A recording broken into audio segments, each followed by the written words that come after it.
où il y a marche, où il y a des soutiens à l'innocence, il y a Vital Caméré. Est-ce que marche est un tina, bien que les policiers, pour ceux qui vont aussi, donc recommander, si on a un gaz lacrymogène, est-ce que c'est le moment où ça la marche en ligne? Est-ce que Vital Caméré est réellement innocent? Vous voyez, Alain Bolodjoa, Peto Robert a cité dans l'Italie, l'éruption volcanique. Il y a Miramongo. Ni ça d'être comme la peuple, comme la population.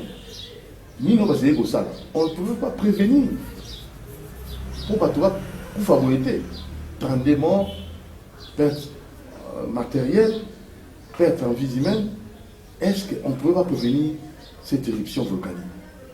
Tout le monde a cité dans le Cambois. Et dans la base de pour l'Italie, toujours la Mouka, la Mouka Mozitou, la Mouka Moïse Katumbi, mais ça, on a aussi les alors, tout ça, on a. Alors, merci à l'équipe de Dumba, merci à Moro Djambé, à Alain Kabongo, Alain Bolodjoa, Mbotena. Mbotena de Kolangai, Mbotena Balandi, en tout cas, merci une fois de plus pour l'opportunité au beau pays de Solamoukwale. Donc rapidement l'actualité aux Alcotamboula, qui Bametuni, ceux qui sont solo Penza, tous les Alcota, Martin fait un dialogue. Bon, avant de répondre à la question, d'abord il y a présenter ma condoléance na ba famille nyoso ba perdre bandeko na bango, que ça soit par rapport à Niragongo, que ça soit par rapport à ba Bitumbao et Zakobunda, bien que l'État congolais ou sinon ceux qui prétendent être au pouvoir, bazako sa population, mais il y a eu de morts, toute une famille, il y a près de 6 personnes, babomi bango, batumbi bango par Baadef, et c'est quand même déplorable. Te présenter ma condoléance, na batunyo soa. Kulutu Martin Fayulu azako senga dialogue. Azako considérer que le dialogue est important. Je crois que Kulutu Martin Fayulu a un dialogue. Kulutu Martin Fayulu a invité la solidarité nationale. Et je crois que ce n'est pas la première fois. Il vous souviendra que tout ça qui marche pour la solidarité nationale, la unité nationale, par rapport à la question, il y a partie Est, et fort malheureusement, ils ont été réprimés, notre marche a été réprimée par Bateau Bazako prétend être au pouvoir. Je cite ici M. Félix Tshisekedi et sa bande. Bangonde Baboyaki qui marche, Baboyaki que le Congolais Bazala uni, justement parce qu'on avait pointé du doigt le Rwanda. On avait voulu assez que la question est à partie Est, et à la résolue et que les solutions est à la durable. Parce que nous considérons que la question à Est ne pouvait pas être résolue tant que la justice est là, nous sommes en Angleterre. Batubaza Koloba que non, Kulutu Martin Fayulu a sengi dialogue pour Solana, M. Félix Tshisekedi. Mais Batubaza Kobosana que M. Félix Tshisekedi, tout en étant congolais, tout en ayant droit, il y a compassion, il y a soutien, il y a bateau Bazali, mais il est le problème du Congo. Ce qui veut dire que Bisso, donc se mettre toujours en porte-à-faux, donc on n'y marque jamais que va négocier na M. Félix Tshisekedi pour cautionner la forfaiture électorale et faire en sorte que Makambo Tambola Mabe. M. Félix Tshisekedi doit être amené à la retraite anticipée forcée. Ça veut dire quoi? C'est-à-dire que président. Non, mais Azab président de fait. Mais non seulement qu'Apona m'a quitté, mais il est excessivement incompétent. Il ne peut pas résoudre le problème congolais. Il est même incapable de faire un casting dans le cabinet. Vous ne croyez pas dans Warrior, gouvernement là? Casting non, mais est-ce que il y a un monsieur Félix qui a quoi dans Warrior? Warrior, ils ont banane. Ou bien guerrier. Ils ont expression morte, genre ming na ba film. Ils ont des assassins, ils ont des criminels. Bateau bayende pour na ko boma. Bateau bayende pour na ko créer chaos. To comme le quoi na Far West. Et fort malheureusement. Pourquoi ne pas attendre 100 jours pour un bilan? Ah bon? Et vous pensez pour tuer un peu PC à 100 jours? Il faut avoir la preuve. Je crois tant que sur la question, il y a Niragongo, comment ce gouvernement, il y a le gouvernement à caïman, il y a vautour, il y a vampire. C'est trop fort. Il y a plus de gouvernement à charognard, bateau ba sepe la komona, bateau ba kufa pour que bango ba sepe. La plupart na bango ils ali bateau bazali na probité morale quasi nulle. Ce qui veut dire que nous ne pouvons pas espérer Yabatouana. Et puis, Ponama Ndengeni.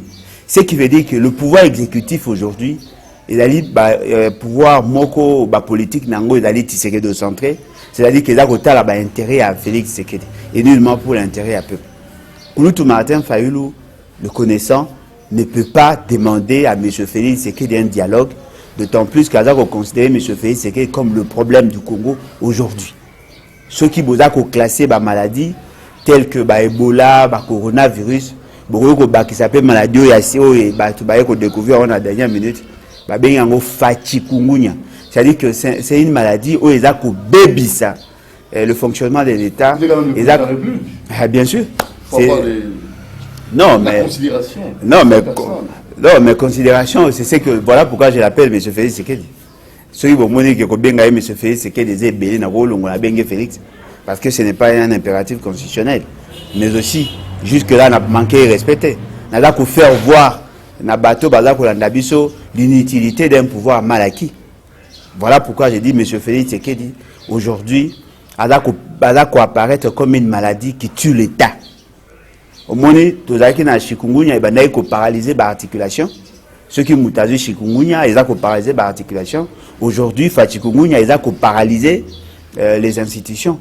Ce qui fait qu'aujourd'hui, il faut tout ça l'effort, tout même à M. Félix Tshisekedi dans retraite anticipée. Et devant une telle personne, je ne vois pas comment Kouloutou Martin Fayulu peut prendre les risques. Il y a un dialogue. Mais cela ne veut pas dire que ceux qui l'autre, dans une situation, il y a insécurité ou situation, il y a que la population azali en danger et puis qui s'est sauté tout signer pour qu'on résoudre ces problèmes. Signer ne veut pas dire nous mettre tous ensemble, mais tous dans la même idée. Voyez-vous? Et fort malheureusement, M. Félix Tshisekedi n'étant pas au service de la population, ici, à Yémo, il a s'isoler. La norme, il a s'isoler la population. Et voilà. Tant qu'on a décrété état de siège, tant qu'on a tué le gouvernement militaire, nous sommes là ça a engagement du président de la République. Non, mais il faut pas faire la part de choses entre les décisions. Pour le président rwandais, ça a été vraiment non, mais à répondre le président. À ça, il semble qu'on défend le docteur Mukwege. Parce qu'à mon avis, il va intervenir, va réagir. Mais là, ils allaient vrai, ou que Moutounion soit allé appeler à Kouyeba. Ils allaient, l'état de siège, le fait qu'il va décréter en gros, ne considérez pas l'état de siège comme une solution. C'est une décision. La solution, c'est par rapport, il y a résultat, il y a état de siège. Pour qu'il y a résultat, il y a positif, c'est-à-dire que l'état de siège résout le problème. Pour qu'il y a résultat, il y a négatif, c'est-à-dire que l'état de siège est amplifié le problème, comme beaucoup de solution, beaucoup nul. C'est-à-dire que.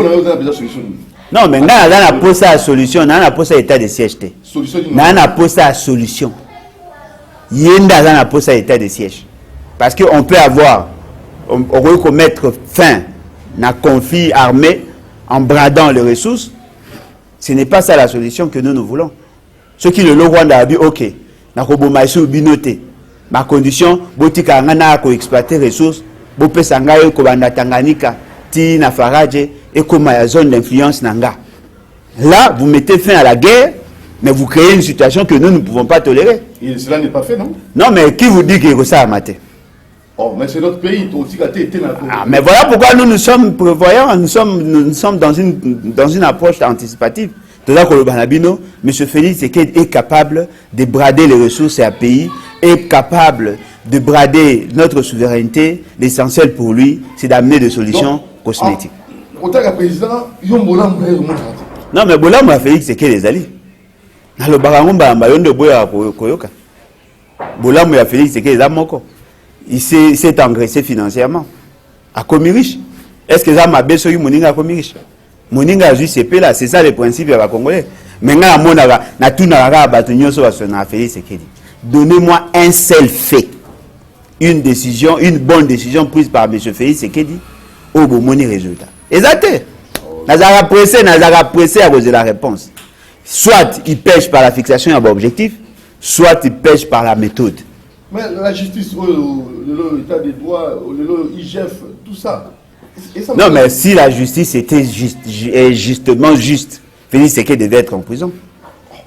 Voyez-vous? C'est-à-dire qu'il n'y a pas de justice. Comment ça? La justice, c'est la libre séculier, il y a un parti politique. S'il y avait justice, M. Félix Tshisekedi allait être arrêté.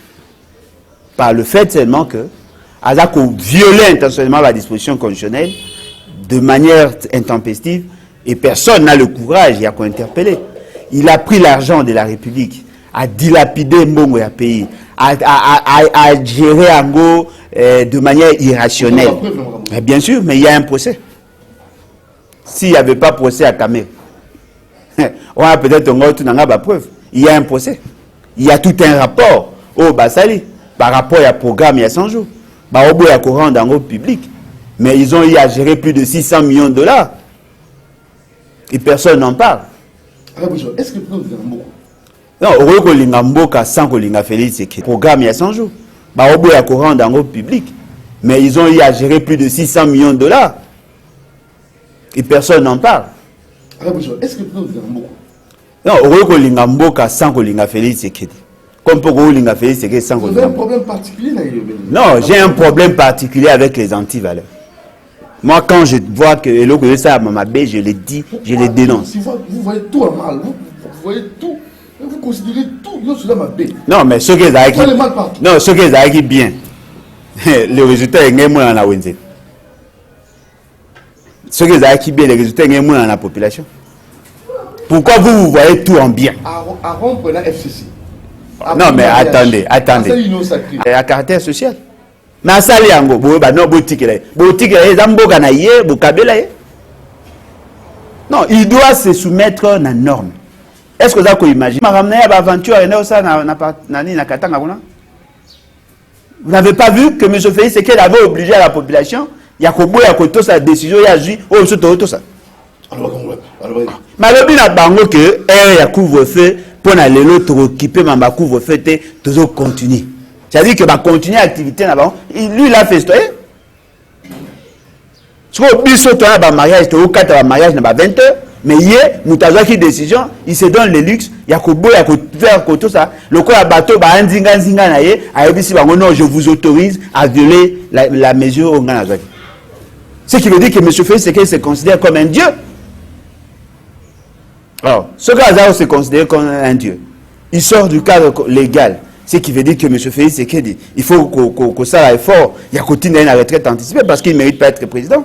Est-ce que vous savez que la fonction de président, ils allaient na compétence, na attribution, ils allaient obligés de respecter et de faire respecter la Constitution. Lorsque lui prend une décision, il y a qu'à consacrer, il y a qu'à décréter couvre-feu pour que Batunyo se base à Kanabanda 21 et comme 22 heures. Ce qui veut dire que sa force de loi. Tu vois, il y a une activité politique, activité d'éclat. Mais obligé, officiers militaires, même les juges et les policiers, militaires, policiers, services à renseignement, et même la population, ici, non, je vous autorise de violer. On va vérifier cette information. Ah, et dans la vidéo, ils vont porter un coup de plainte dans le Kazad, il y a ceux qui sont au Canada. La vidéo est allée, les Golangay. Vidéo tout Bolanda, tant que Bayambare pas maman, il y a le là-bas. Bon, mon nom, voilà. Bon, allez.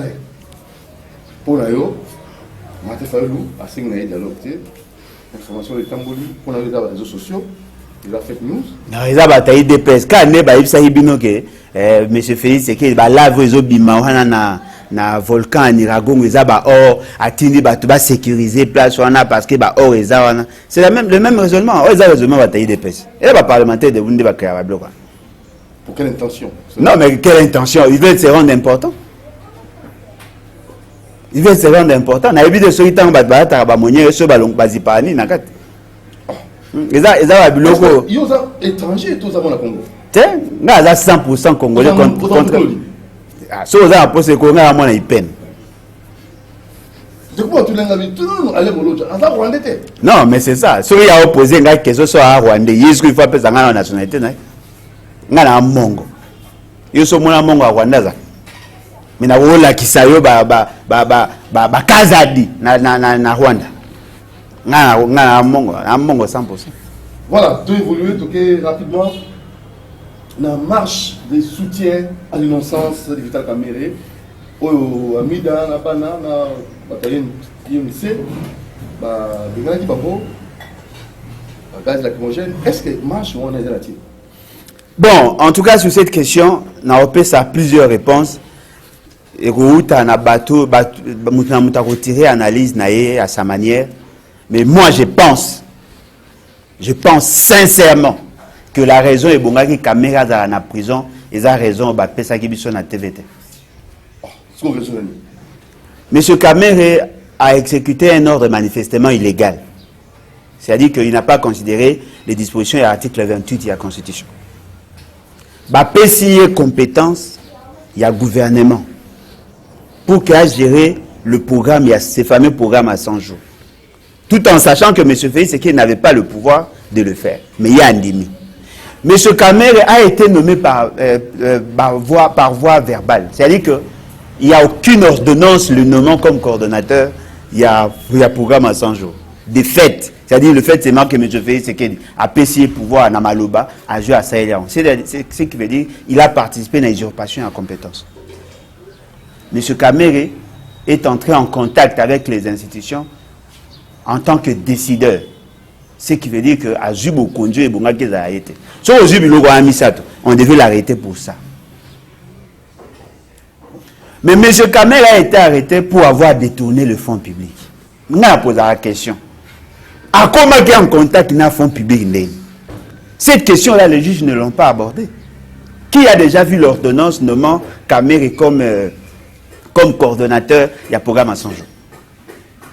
Moutamona Ngote, mais Bakangaye. Et puis on nous dit quoi? Il a détourné l'argent. Mais comment peut-il détourner l'argent? Mbongo et bimina caisse à l'État par devoir scabreuse. Moutoyo l'État bimisa kimbongo pour ba pesa e. Andimi kazwaka. Mais Bakangi Kamerhe pour détourner.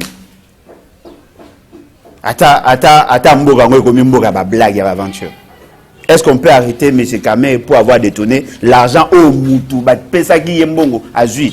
Il y a détournement lorsque Moutou et Bongaka Mbongo a zuité. Lorsque Esika Batinda Kimbongo est comité. Mais Mbongo wana est comment?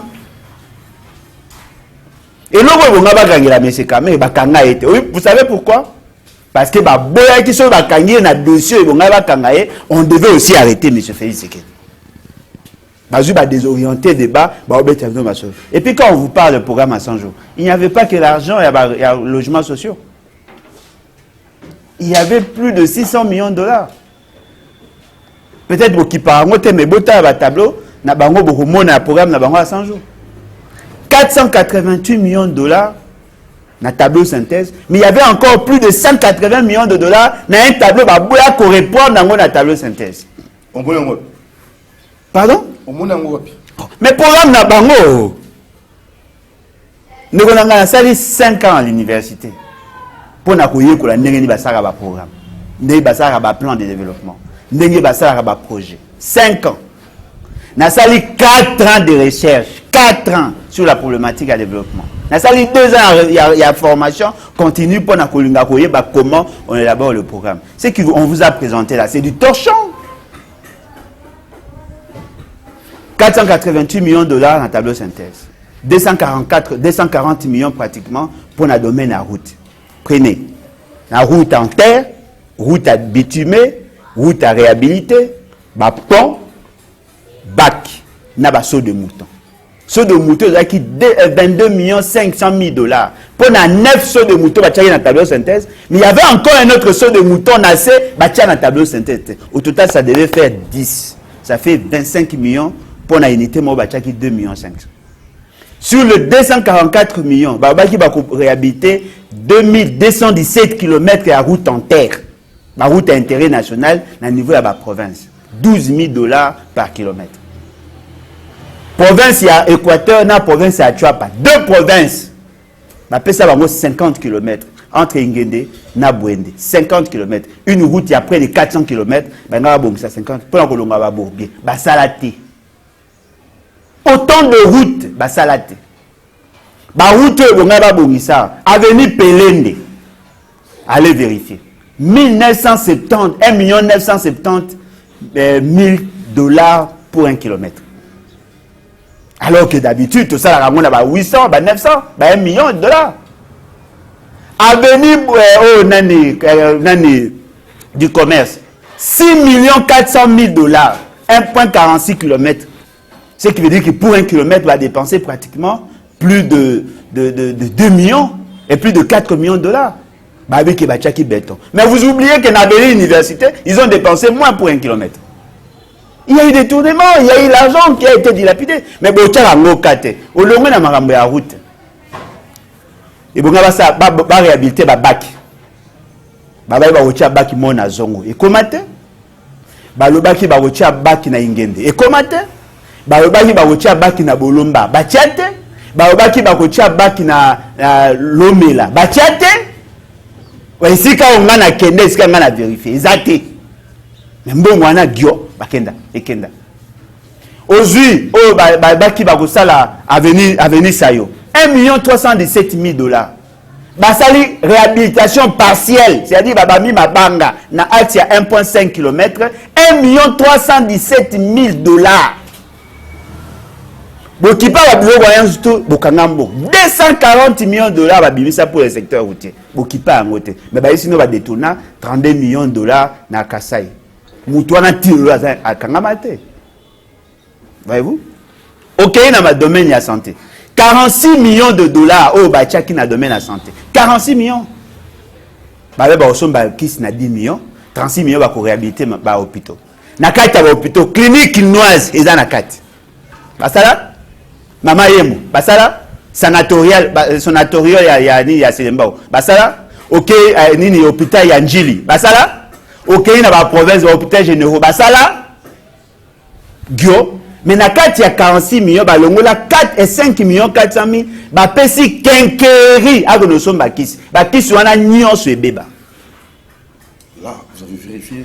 Mais là, mais ça, mais. Vous enquêtes, hein? Non, mais bien évidemment. Bien évidemment. Et puis, déjà, d'ailleurs, le procès, on a 100 jours. Et puis, ça nous donne information.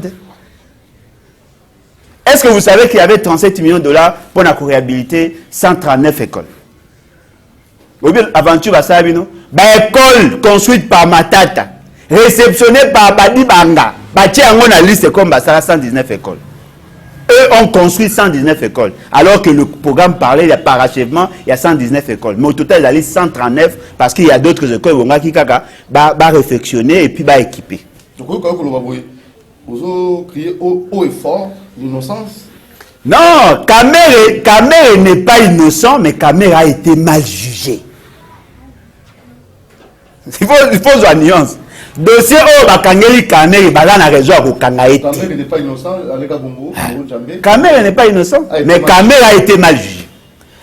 Mais bien sûr, et le repère la livrée. Quand la procédure n'a pas été respectée, quand le fait oh ba reproché ba ko établir en côté, en principe on devait la quitter. Ba wo kokanga ende pona on a lobby que il a obtempéré à un ordre manifestement illégal. Voilà. Ah. Akamwa. Alors, rapidement, ce que vous dites quand le dossier, vous êtes tout le temps toqué rapidement dans la proposition de la CONADEF. Pardon, on a Baxelo Komoko. Est-ce que vous savez que la beauté à la démocratie, c'est dans la contradiction? Il est reconnu à tout Congolais le droit de manifester en public. Condition d'Ara Moro à tenir informé l'autorité de la ville, où il y a cité place Yaza. Et l'autorité à la ville, elle a chargé, il y a quoi encadrer. Ce qui a monné que la démarche Nabango, il a dit pour violer le droit des autres, en ce moment-là, il a le droit, il y a coupé qui ça marche. Mais quand on dit marche, c'est pacifique. Il a dit marche, il va marcher, il va scander, mais il reste dans la philosophie, il y a l'État. Nul n'a le droit d'interdire aux Congolais de manifester. Comment ça se fait?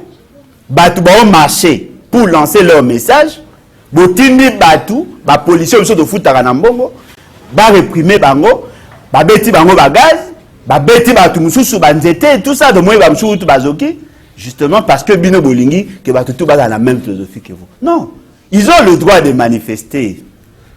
Mais là vous allez surprenant, ils sont du pouvoir. Voyez-vous? ils sont du pouvoir. Tant que tu as que beaucoup de fait, c'est que c'est un pouvoir cancérogène. Bah, tu as eu un tel à Maboko. Aujourd'hui, bah, la victime, il a leur propre turpitude. Tout le monde pour la démocratisation en Bokaol.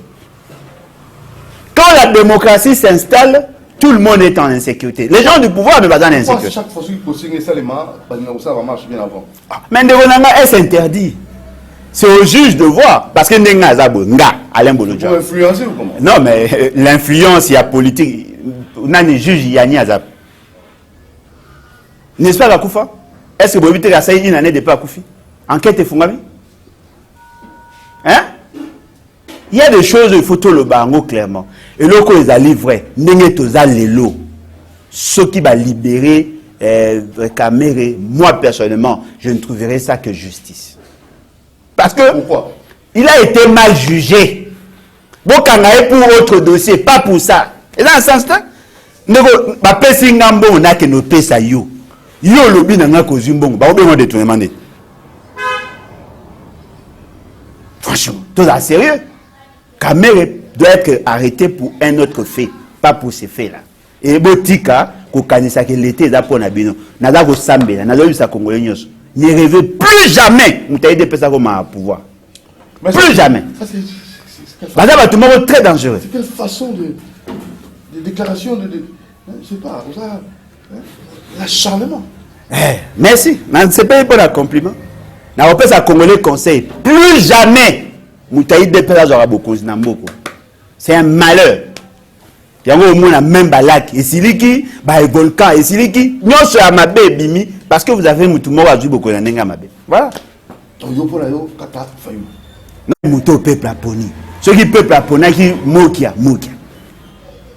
Ata mutu wana za mabe, ceux qui peuple mutaponi tout ça. Mais a été que Kabila poni mutu ache mutu na marque na libabe ya Kabila na libabe ya IDPS sangani et comme ko bimisa ba érosion et comme ko dingisa ba lac. IDPS c'est un cancer. Donc Etienne Tshisekedi il y a Bunda. Et Zara Etienne Tshisekedi, tous les pères fondateurs il y a IDPS n'ont pas été sincères. Donc même à Etienne, vous ne croyez pas? Pourquoi? Là ça devient encore grave. Bien sûr. Kolobaté comment? Kolobaté, il est pire que tous les autres. Oh. Bien sûr. En quoi? Non, mais Bato va s'intéresser à la histoire. Est-ce que vous savez qu'Etienne Tshisekedi a toujours été en relation de sainteté avec le Rwanda? Est-ce que Boyebi Etienne Tshisekedi, c'est lui qui a sacralisé le pouvoir à Mobutu? Est-ce que Boyebi Etienne Tshisekedi, il y a un poussé sur na pillage? Est-ce que Boyebi Etienne Tshisekedi, il a eu à gérer l'État congolais, il a assumé de hautes fonctions dans le pays? Aucun résultat, aucune réforme. Est-ce que Boyebi Etienne Tshisekedi est parmi les bénéficiaires? Il y a la destruction de la société locale à lac. Comment ça? Ah, moni. Tout le monde moi, bakola wap. Ndaku no ya suki la na wanan. Moka oyo ezaki na chance de reconnaître. Non, moi je crois à Lumumba. Je crois à Kassavubu, le père fondateur. Il y a ceux qui ont commencé la démocratie dans cette. Musée Laurent Désiré Kabila. Non, Musée Laurent Désiré Kabila, va dériver à Batunyo Soa. Ça veut dire que va bimina sima Batu. Les gens qui nous ont permis, il y a kokota na indépendance, bana indépendance comme État démocratique. Bien qu'ils ont été manipulés, bango na difficulté, mais Mutoko à Kassavubu, Mutoko à Lumumba, balali bateau, bandara biso na vision à bien. Ah, Etienne Tshisekedi, c'est un mobutiste. Il y a un mobutiste. Le combat politique, c'est compliqué. Ah, mais c'est compliqué. Vous vous soutenez les individus et leurs mauvaises pensées. Etienne Tshisekedi, c'est un malheur pour ces pays. L'état de droit qu'il prenait, le peuple d'abord. L'état de droit, allez dire ça à la famille Akimba. Allez dire ça à la famille Anani. Des gens qui ont dit non à la dictature, Etienne Tshisekedi et son ami Mobutu, bazu ba pendre bango na Pongabi. Ba tobola bango misu ba pendre bango devant tout le monde. Pour ba dire non à la dictature. Une année après, Etienne Tshisekedi présente une constitution et peut si beaucoup d'ignorent son pouvoir à Mobutu. Il y a qui ont dit pour des raisons pédagogiques, Kimba Anani et les autres. Des députés en fonction, des sénateurs en fonction, des ministres en fonction. Baboma bango. Parce que le discours au contraire n'a discours révolutionnaire. Et ils ont été pendus. Vous savez combien de gens bakufaka na baerreur ya Etienne Tshisekedi? Azaka membre ya MTC Kalonji. Pendant la sécession Kassaïen, Boyebi c'est qu'il a joué comme rôle. Ah, ndekonanga. Soki bolinga bo caresser bato na sens ya poil, bo falsifier histoire. Ce pays est ekotaki na gouffre à cause ya ba papa il dépêche. C'est le même Kabila. Côté mais Kabila bon mais Kabila yeponi. Et puis tant bo ba Kabila, Kabila nini ya télémère. Vous voulez que je vous donne l'information? D'abord nous vérifier. Etienne Tshisekedi avait envoyé au Lenganko, ils sont chargés de mission. Quand l'AFDEL a au côté en Lubumbashi. Ces gens-là sont des cancers. Parce que Batouana, Etienne Tshisekedi était en connivence avec le Rwanda. Atinda Kagame, Atinda Olengankoya Solana Bato Kagame, Basololi et Sili, Bainga Bapesongo Baposte. La quasi-majorité de gouverneurs au gérer la période à Laurent des Kabila. N'est-ce pas les Arabes à IDPS? Est-ce que vous avez Etienne Tshisekedi tant que vous na San City? Tant que Bemba na Kabila bayokani ba isolé Kagame et nani Rwanda Rubé wa na batunaye parce que bazaki kosenga ba changer nationalité congolaise, ba changer configuration ya carte, bango ba boyaki ba signer accord ya cascade. Etienne Tshisekedi a se désolidariser na ba congolais. A ke ko signer alliance na Kagame. Yango moni ba zongisaka bango retourner à table de négociation pour que ba signer accord global et inclusif. Longoli biso na référence il y a nationalité en 1885 biso en 1960 pour que Roubaix soit comme vice-président. Vous avez craché la mémoire il y a... Quelle mémoire? Vaillant quelle mémoire? Le père de excusez-moi, le père de la démocratie. Non mais il est père de la démocratie en quoi? En quoi? Qu'est-ce qu'il a fait pour qu'il y ait la paix à la démocratie? Démocratisation. Non mais attendez. Liberté d'expression. Non mais attendez. C'est faux. Bako Sarabino ndonanga. Bako Sarabino. Multipartisme. Le multipartisme a commencé en 1960. Multipartisme a commencé en 1960. Comment? Le premier ministre et le président de la République, il y a plateforme. Il y avait plusieurs partis. Il y avait plusieurs partis politiques. Plusieurs partis politiques. La constitution Etienne Tshisekedi a présenté le bipartisme. Il y a un concept. Le pluralisme politique et la limabé et ceux qui ont créé le multipartisme et ont créé des ordres pour réduire à deux un père Konako. Lui et ses amis ont créé Konako et la partie mallette ou partie appendice il y a un père pour que se conformer à l'exigence de la communauté internationale. Et les autres ont refusé. Ils ont été pendus. Mais l'histoire ya Congo, so dans la poste à Koyebango, Kuta Bampaka, Tanga ba livre. Etienne Tshisekedi n'est pas un homme à applaudir. Ceux qui te connaissent retard na Congo, c'est à cause de lui. Bon, nous avons ba Kimba Kufa point. Voilà, ce sont des informations. Ah, tout n'a Kimba Kufa point na nini. Parce qu'il y a boya qui bipartisme. En tout cas, les bolos, tu vois, na yokapi. On dit quoi, il dépêche, minga lobaka. Vraiment, papa. Non, naïna bataille de peste, naïna de peste. Bataille de peste, n'a problème, on te baya quand. Na kuta na bon to sola na bango. Ou ina de peste. Naïna de peste. Il de peste na un peu là ba cancer. Donc on a osé imaginer combien de jeunes ti le na bazum sate. Limité dans les quartiers industriels. Et comment un doctorat en manipuler jeunesse, jeunesse qui n'a copié. Papa au bazaki ko fana ba mombele, papa wana vo na kingabwa tout ça, papa wana vo na ba chango. Ba ndeko ça na ba société. Respectons un peu nos morts. Non, bilo respecta mort kaya papa na bango. Tango ki ba kritika Lumumba, ta ba kritika Kasavu, ba kritika Mobutu. Pourquoi les autres acceptent? On parle de la responsabilité à IDPS. C'est parti cancérogène. C'est tout. Un autre point qu'on a def les Osenga, ça la inventorier, en fait, auditer un peu le gouvernement Ilon Kamba et Georges Katamba, lui, a pris aussi cette décision, cette proposition pour la justice. Votre avis? Non, mais le problème, c'est ça, en fait, le problème, le piège à Congo. Auditer, ça relève de la pratique courante. il y a gestion. Parce que c'est au taille même la fonction managériale. La fonction il y a notamment le contrôle. On ne peut pas donner la responsabilité à une personne sans l'auditer. A priori. Pour ça, il faut auditer. Comment il a géré. Une année, 2 ans, 3 ans, 4 ans, 5 ans à pouvoir. Abîmé à Kenaï. Non, mais il n'a pas géré l'argent en famille. Attends, bon, en famille. Il faut que tout le monde rende compte de ce qu'il a fait pendant qu'il était au pouvoir. Parce que quand on parle du pouvoir, c'est-à-dire qu'on a transféré le pouvoir d'agir au nom et pour le compte du peuple. Ça appartient au peuple. Comment voulez-vous, Ilou Kamba, à côté du Premier ministre, Habimi, Boyebite, qu'est-ce qu'il a fait, qu'est-ce qu'il avait, qu'est-ce qu'il a fait et qu'est-ce qu'il n'a pas pu faire et pour cause. Mais ils ont évolué. Mais la question maintenant, est ridicule. Pourquoi vous voulez commencer que par Ilou Kamba? Pourquoi ne pas prendre les risques de poser aussi la question, quand lui était venu au pouvoir, qu'est-ce qu'il a trouvé? C'est vrai qu'il n'est jamais trop tard pour mieux faire les choses.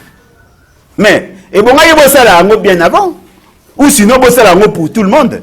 So, pourquoi ça la tout ça la peine à matata, tout ça la peine à boy. Et comme il y a quoi, il y a une idée, il y a ko brimer baninga. Faites-le pour tout le monde. L'État congolais a besoin de la auditer. Même s'il faut aller jusqu'en 1960. Cela va nous permettre d'avoir une base de données sur l'évolution et sur la responsabilité de tout un chacun. Mais ce qui est c'est quand même décevant. Mais moi, il faut dire, moi, tout ça, il faut créer dossier, dossier, dossier, non. Il y a des montants au Congo, les solos, peut-être porté à ce que cet argent peut faire. Il y a des Congolais qui travaillent pour 500 francs. Mais il y a des gens qui détournent comme ça 65 millions de dollars. Sans plaigner, alors au monter. 650 millions, 800 millions, 400 millions. Mais attendez, on a piloté. Tu fous ta facture, il y a SNEL. Tu sommes à câble.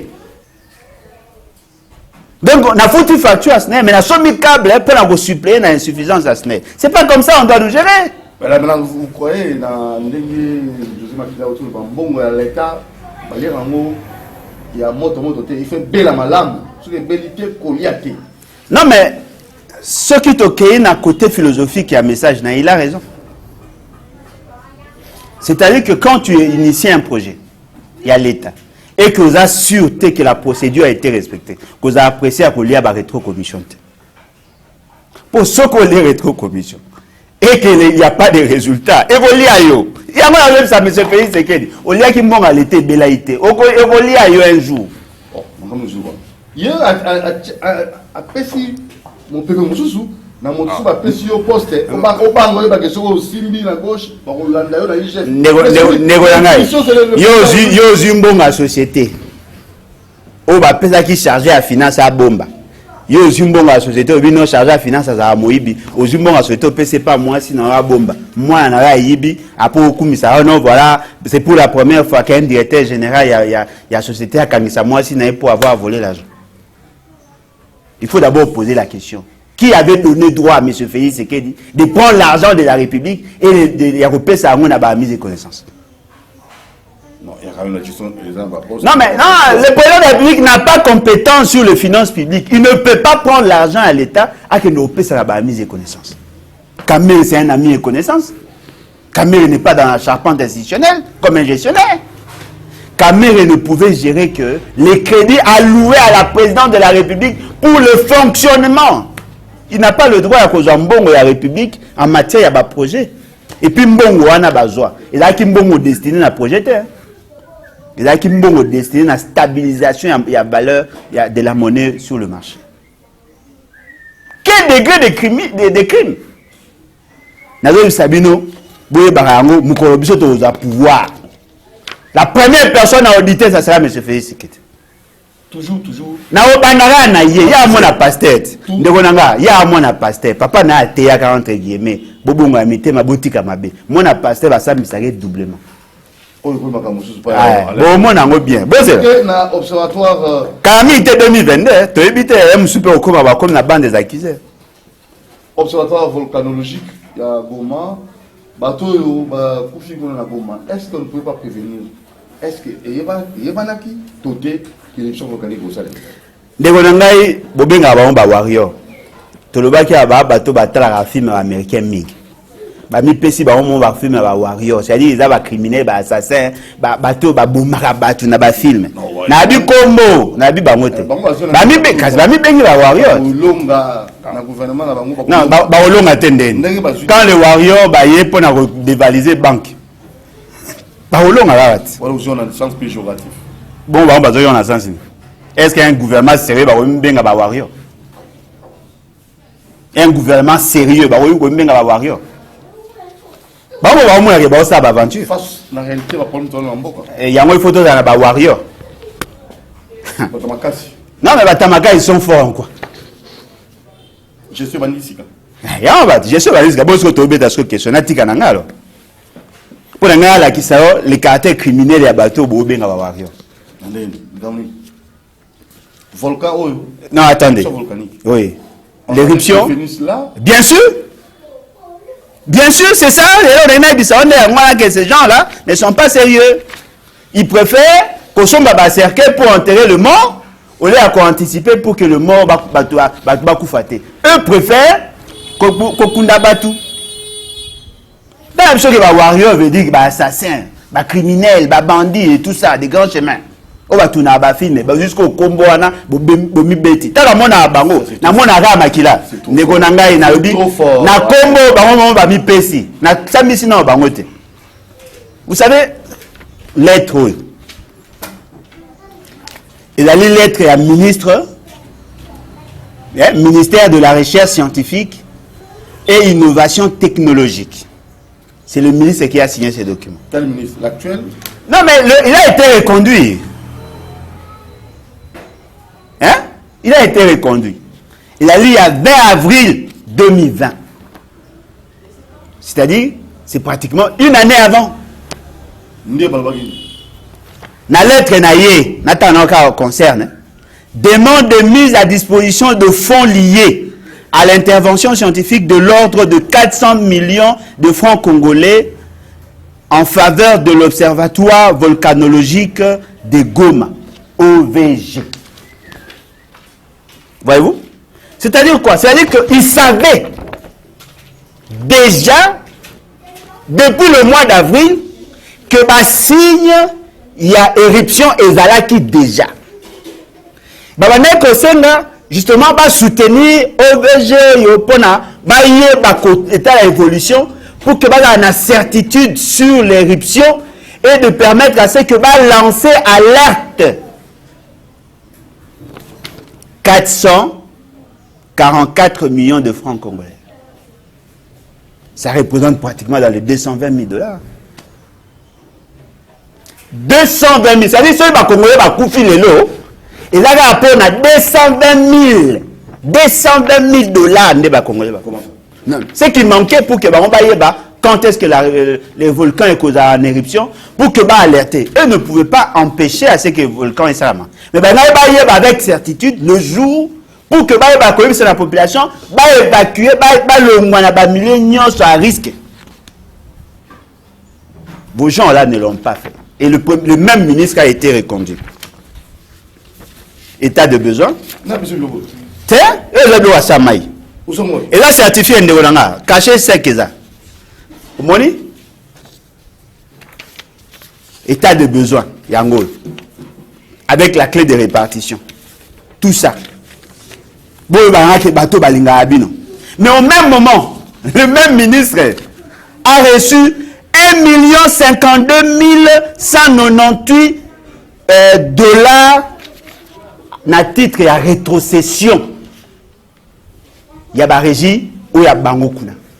À vérifier cette information. Non, mais à vérifier, il n'y a pas de problème. Il n'y a pas de problème. C'est-à-dire quoi en clair? Pendant que le ministre attendait 250 000 $, lui déjà avait 1 million na compte naye pour renforcer la gestion du cabinet, mais le service au bas dépend 1 million de $. Et là, vous avez aberrant. Les 250 000 $ ont été décaissés. Oh, ne me dis pas ça. Et puis, Yoga Aventure. Non, il n'avait pas de connexion Internet. OVG n'avait pas de connexion Internet. Pour avoir la connexion Internet, attends à moi, Mobimba, avec 100 $, non? Il y a jour moko. Si vous avez 100 $ à connexion Internet, il n'y a pas besoin de sur Bourgeois, non? Si vous multipliez par 365 jours, ça fait combien? Mais vous avez 250 000. 250 000 et bima. 250 000 et bima. Non, non, je viens. 250 000 et bima. Non, on dit non, mais on dit ma peut-être. Non, non, non, non, non, tout sauf ça. Mbongo et bima. Bazope mbongo. Hors de paiement.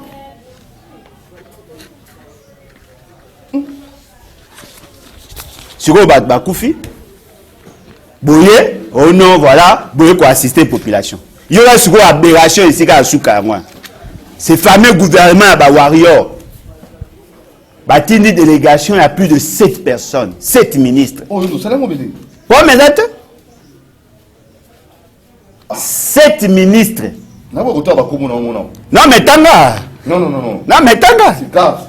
7 ministres qui vont se déplacer, Babiba Kende, comment mettre en place l'équipe Moro pour encadrer les sinistrés. Et là, c'est une aberration.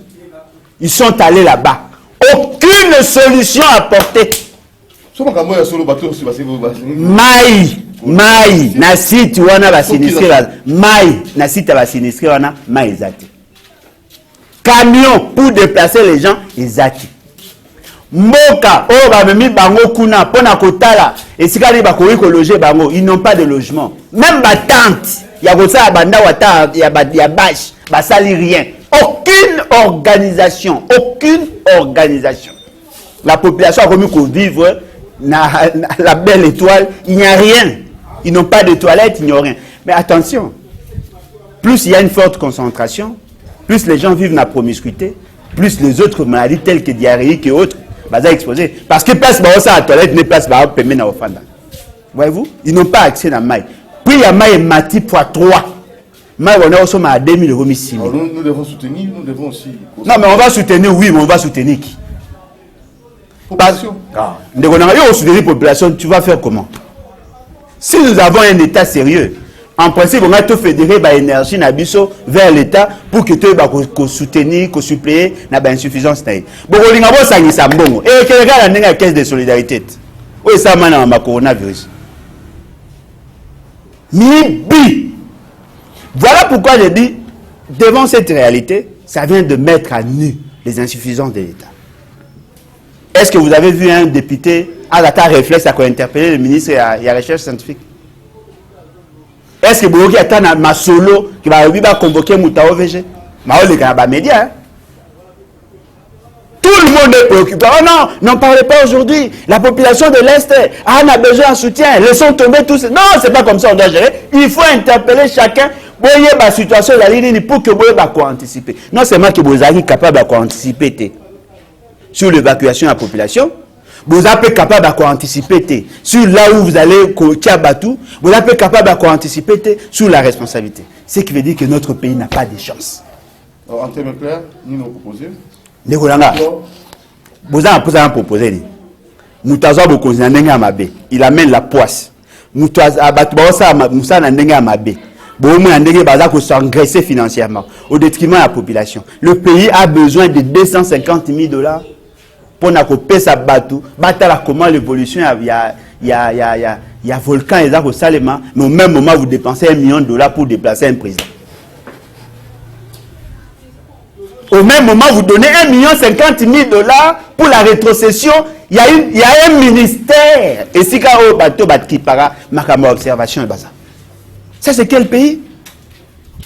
Est-ce qu'on peut tout résoudre au même moment? Non, mais attendez, mais si vous ne pouvez pas tout résoudre, mais la moindre chose, imposer le principe, il y a norme, et le principe et norme à la gestion.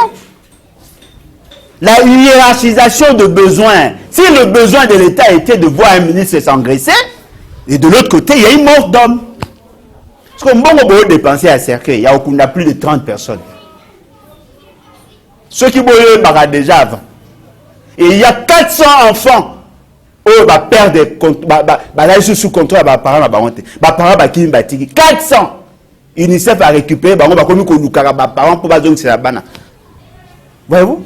Il y avait possibilité d'anticiper. Je suis la même chose, dans la gouvernance précautionneuse, la meilleure manière de faire, c'est d'anticiper. Voilà, ton moni volcan est menacé, bah tu as telle zone, bolongwa. Tu as aménagé si tu m'as reconna, c'est ça la gouvernance. Non, matanga, deuil national, non, moi je ne veux pas faire la politique pour le mort. Tout ça là est fort, tout protéger ma vie. Et M. Félix, c'est qu'il n'a pas cette culture. Et de l'autre côté, de l'autre côté, vous dites à la population, non, état de siège, ça évolue. Mais vous n'avez pas dit à la population, il est qui n'a été c'était. À des fois, tu as plus de 30 personnes. Hein?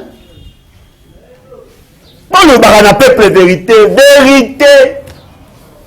Mais la guerre, quand même, Mali, soit contrôle. On est au lobby. La vérité, à coup des années, oh, ne me dis pas ça. Non, mais je vous dis, hein, ça vient beaucoup de temps, vous avez vraie information. L'équipement, c'est la guerre. On a il ne faut pas suivre contre un secret. Il y a que c'est la gestion de l'armée. C'est un bêtiment sur la guerre. L'équipement, c'est un agneau. Les fournisseurs, ça va manifester carrément. Ceux qui ont petit, or l'État a sous embargo. C'est grâce à la fournisseur, nous avons marché parallèle pour nous payer ça. Et l'État congolais n'a pas d'argent. Non, ça n'a pas. Non, il faut planifier. Non, il faut planifier. Il faut planifier. Voyez-vous, l'importance de la fonction managériale, c'est ça. Nous avons un management à Yébike. Quand vous voulez vous lancer dans une opération, il faut planifier. Ils n'ont pas planifié, ils sont aujourd'hui surpris. Voilà, merci Alain Bolodjoa. Merci à Moro Djambe, Alain Kabongo. Abonnez-vous massivement depuis Montier TV. Et bon lundi, Alain Bakambalobi. On va tout vérifier. Vous allez venir réel. Ça fera mal. On a un bon de mais ce que vous allez écouter, Alain Tika Makamora. Le gars, le mot, Bissoki. Ciao, à la prochaine.